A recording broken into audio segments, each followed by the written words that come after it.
Welcome back. This is going to be how to defend the historicity of the resurrection using non-Christian sources. Now, something I want to preface is while I make videos that are on a specific topic, a lot of times when I'm recording, my ADHD kicks in and I rabbit trail down something else because I want to make a point that connects in my mind. And I know a lot of people are like confused and they're like, that doesn't connect or whatever. But just because it doesn't connect for you doesn't mean it doesn't connect for everybody. Or myself. So I like podcast style content. I like to just kind of talk and be free about it. So just setting that expectation that like, that's what we're going to do here. A lot of ums, a lot of maybe, and so forth. It's not going to be always pretty. So how to defend the historicity of the resurrection using non-Christian sources.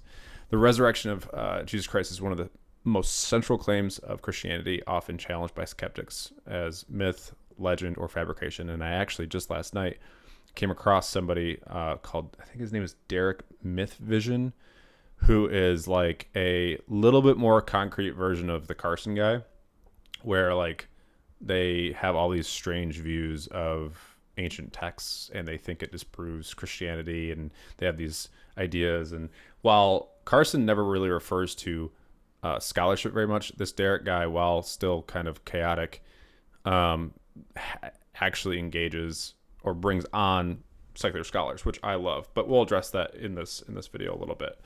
But I thought that was interesting. So it was kind of a timely lineup of things.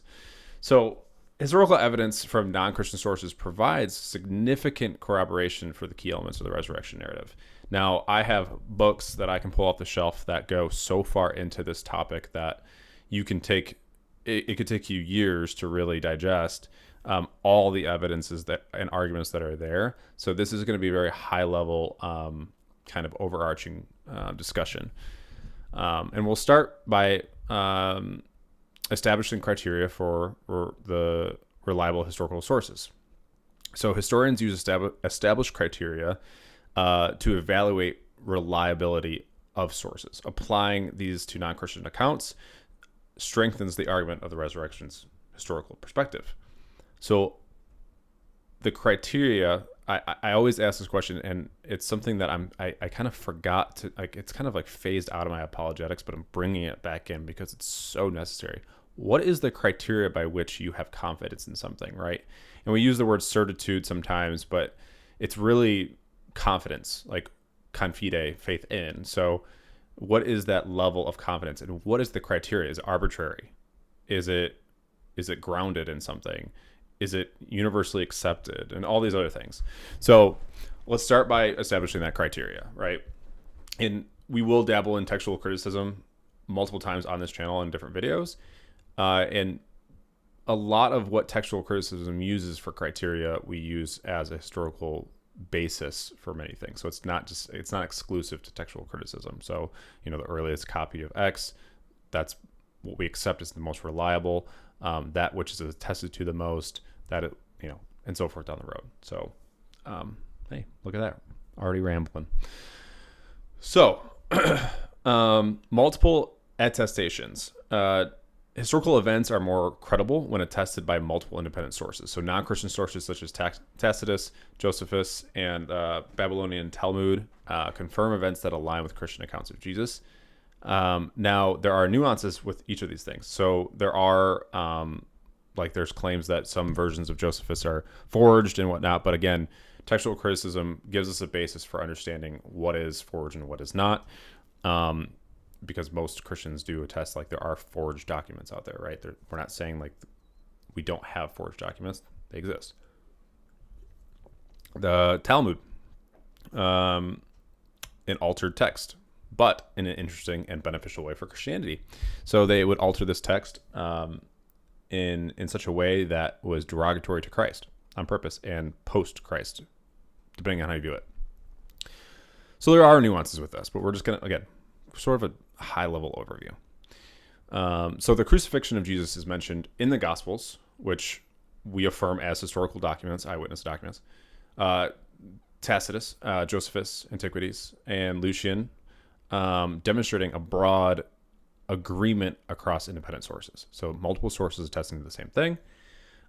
Enemy attestation. So this is kind of like what I was just talking about. When hostile or neutral sources corroborate a claim, it increases their credibility since these sources lack bias in favor of the claim. So Tacitus, a Roman historian, refers to Christians with disdain, but still confirms the execution under Pontius Pilate. This is super important to understand, because when you have a negative claim or a negative source claiming the positive for your case, it immediately bolsters it.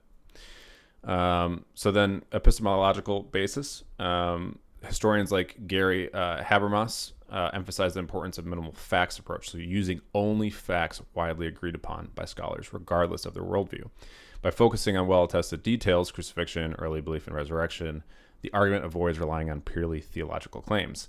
And it also deviates from relying solely upon that which we consider scripture, obviously, right? Gary is one of those works. He has one of those works that I think he has another one coming out or just came out too. Multiple on my bookshelf that are so well written and so well documented. Again, he's not the only one. There are others like Evans and stuff like that. And William Lane Craig even has a shorter version, like a concise version of this topic. A lot of resources out there. So number 2, or section 2, key non-Christian sources on Jesus and the resurrection. So we mentioned these. We're going to kind of go into them. So Tacitus, and I'm going to quote them just to,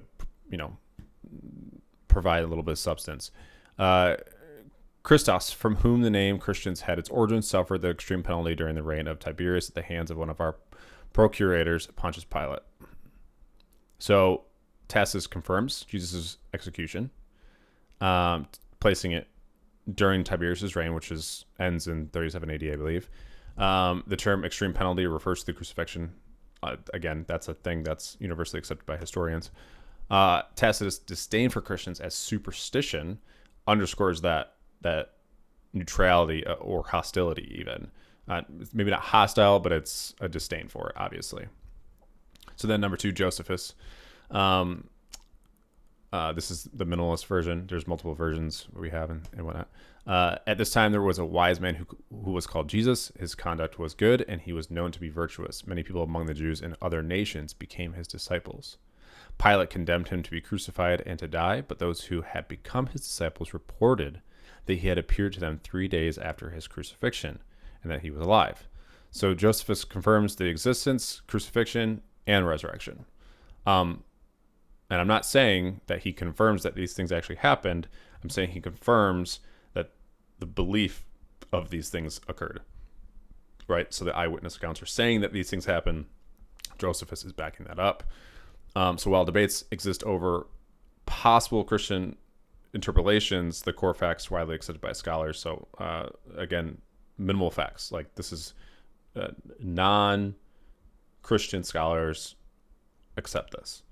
In Antiquities 29.1, Josephus refers to James again as the brother of Christ, referring, again, attesting to the historical reality that one Christ existed, but also these other things that he mentioned. The Talmud, Sanhedrin. On the eve of Passover, Yeshu was hanged, but since nothing was brought forward in his favor, he was hanged on the eve of Passover. Hanged is just another euphemism, like hanged on the tree. We find in scripture in Isaiah or Jeremiah. The timing of eve of Passover aligns with the gospel accounts. Although critical of Jesus, the Talmud indirectly corroborates details about the execution of and its context. Lucian, the Christians worship a man to this day, the distinguished personage who introduced their novel rites and was crucified on that account. So Lucian acknowledges the central worship of Christ, and uses a rather mocking tone. Again, one of those disdains for Christianity occurring, but it's still a testament to what it is claiming. So he confirms again the crucifixion, the resurrection, and all those things. So how do you construct this argument? You start with the historical facts. Historians, regardless of worldview, agree, and I can name 2 1.5, because Richard Carrier actually submits to or admits that he. Yeah, so I can name one historian who does not agree to these following things. Jesus, and I've spoken to Carrier, by the way. I'm not pulling that out of my butt. Jesus existed. He was crucified under Pontius Pilate, and his followers believed in the resurrection. Number 2, corroboration of Christian claims. Crucifixion, so non-Christian sources affirming these things. Crucifixion under Pontius Pilate, rapid rise of Christianity through Tacitus and Lucian. And then 3, plausibility of the resurrection. The empty tomb, transformation of the disciples, and willingness to face persecution suggests genuine belief in the resurrection. Non-Christian sources confirm the historical context and belief of these people, leaving the resurrection as the best possible explanation. So now, I would love to address some of the objections, obviously, because we can't just assume this. Obviously, we're formulated the argument. We have to understand some of the objections that do arise. So interpolations and bias, which is something I mentioned in minute 1. While portions of Josephus' text may have been interpolated by Christians, the scholarly consensus holds that the core details, Jesus' existence, crucifixion, and early Christian belief in the resurrection, are authentic. So again, we do have later copies that hold version skews and interpolations and stuff like that, but the core of it is attested to. So there are other parts of Josephus' writing that add certain things that we know are most likely additions, right?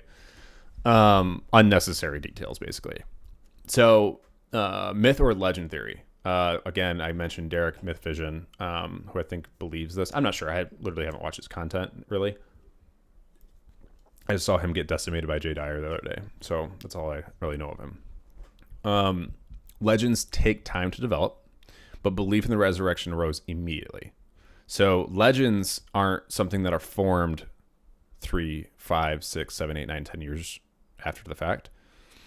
We're not talking about like I caught a fish that's 5 feet, whatever. We're not talking about that kind of legend and myth. We're talking about a grand historical event, legend or myth. So when you look at some of the old Babylonian texts, a lot of these things happen. A lot of these things were attested to, like in terms of their myths, hundreds of years later, and we can trace the embellishments. Hostile sources like Tacitus and Lucian confirm this rapid spread.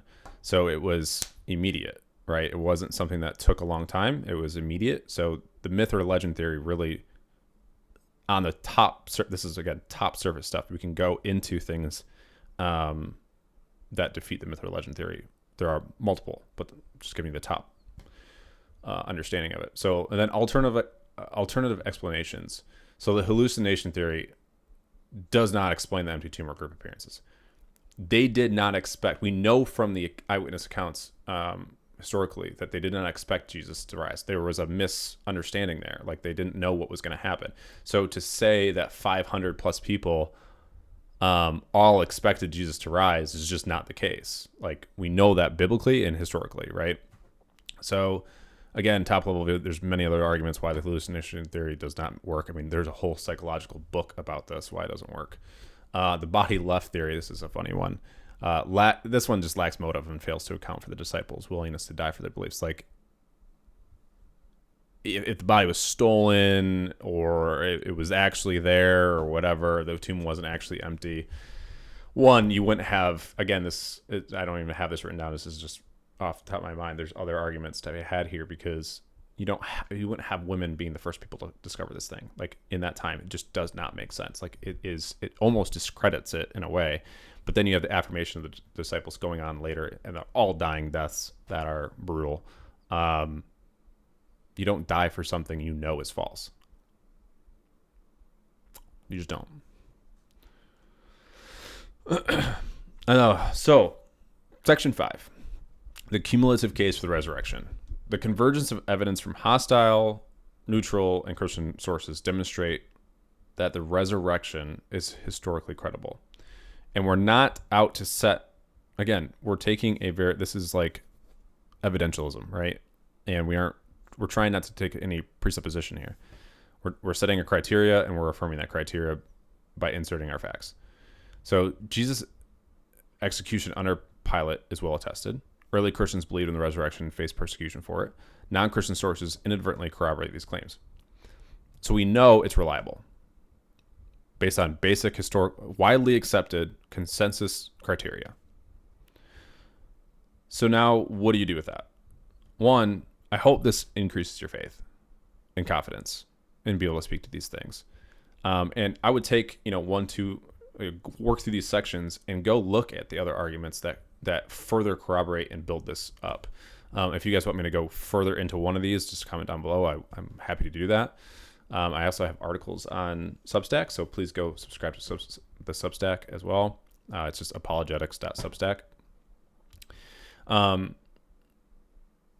Engage skepticism confidently, but maintain a rational tone in these things, because again, we aren't saying from the evidential standpoint, we know that this happened.